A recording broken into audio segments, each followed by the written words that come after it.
से आप शौचालय गए उतने ही वस्त्र पहन करके जाइए जितने धो सकते हो, नहीं तो आजकल तो बंद व्यवस्था है। आप शौच हुए, स्नान किए, अंगोछे से पोछा और फिर अपने कपड़े धारण कर लिए। अगर आप शौच वाले कपड़े पहने हैं तो आप अपवित्र हैं। पवित्रता का जितना निर्वाह करोगे उतना बढ़िया चिंतन चलता है। लघु शंका गए, आप खड़े खड़े लघु शंका कर रहे हैं, आपके पैरों में छिट्टी पड़ रही, फिर आपने मूत्रेंद्रिय को प्रक्षालन नहीं किया, धोया नहीं, फिर हाथ नहीं धोए, आचमन नहीं किया, आप अपवित्र हैं। कुछ भोजन पाया, आचमन नहीं किया, अच्छे से कुल्ला नहीं किया, आपका मुख अपवित्र है। आपका मन गंदे विचार कर रहा है तो अपवित्र है। पवित्रता का निर्वाह जितना करोगे उतना ही अनुभव होता चला जाएगा। अब जैसे हमें भोजन पवा दिया जाए तो हम पता चल जाएगा कि बनाने वाला क्या सोच रहा था, कैसे बना रहा था। परम वस्त्र पवित्र, सब पूरी पवित्रता का निर्वाह तो तुरंत पता चल जाएगा। तो ऐसे हम पवित्र रहें तो हम अपने मन को जान सकते हैं, अपनी बुद्धि को जान सकते हैं, मन बुद्धि को भगवान में लगा सकते हैं। अब हमारा मन कहाँ गया कर, इसलिए पवित्रता का निर्वाह करना अत्यंत आवश्यक है।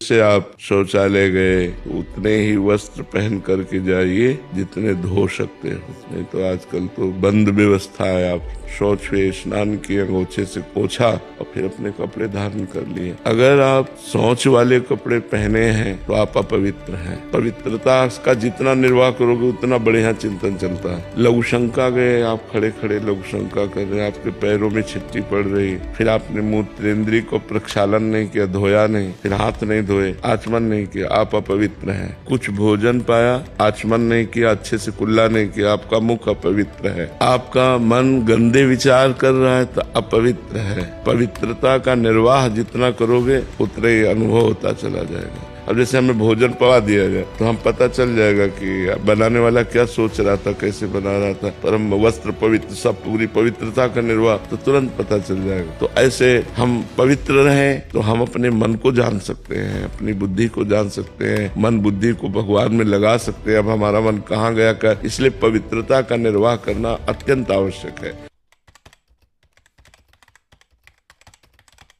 संसार में सब छल कपट भरा हुआ है, कोई अपना नहीं है। बहुत अच्छे से महाराज जी समझ आ रहा है और आ भी गया है। सब जानने के बाद उन्हीं के साथ जीवन रहना पड़े तो कैसे रहे महाराज जी? सब जानने के बाद अगर सब कोई छोड़ भी दे तो आप उनको नहीं छोड़ सकते। यही मोह है। आप देख लो करके, वो आपको घर से बाहर कर दे तो भी आप उन्हीं से प्यार करना चाहेंगे जो आपको गाली दे रहे हैं, जो आपके साथ छल कर रहे हैं, जो आपके साथ कपट कर रहे हैं। ये प्रबल भगवान की माया ऐसी है कि जो जानते हैं, हम जानते हैं वो हमारे साथ धोखा कर रहा है, जानते हैं हमारे साथ छल कर रहा है, वो हमको प्यार नहीं करा, फिर भी हमको उसी से प्यार करना पड़ेगा। ये माया है। मन हटा करके हम भगवान में नहीं लगा सकते, और भगवान में लगाए तो एक एक की चाल समझ में आ रही। कलयुग का प्रभाव, कपट, छल, ये सब चल रहा है, लेकिन हट नहीं सकते, वहीं जीना पड़ेगा, हट नहीं सकते। तो उनमें भगवत भाव करके जिया जाए। मेरे भगवान इस रूप में आए, मेरे भगवान है तो बच सकते हो, नहीं है बिल्कुल ड्रामा, बिल्कुल छल कपट, कोई प्यार नहीं करता। अपनी वासनाओं की पूर्ति तक तो प्यार का नाटक चलेगा, और जिस दिन वासनाओं की पूर्ति नहीं होगी, प्रतिकूलता होगी, तो कोई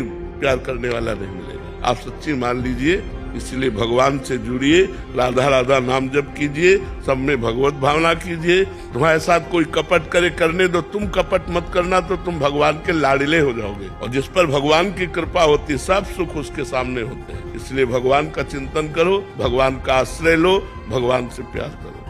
कभी कभी लगता है कि सहन नहीं हो रही, कभी कभी लगता है कि अब सहन नहीं हो रहा। ऐसा इसलिए लगता है अपने भगवान को अपना नहीं माना। भगवान को अपना मानने पर हर कुछ सहन करने की सामर्थ्य होती है, सब कुछ सहन करने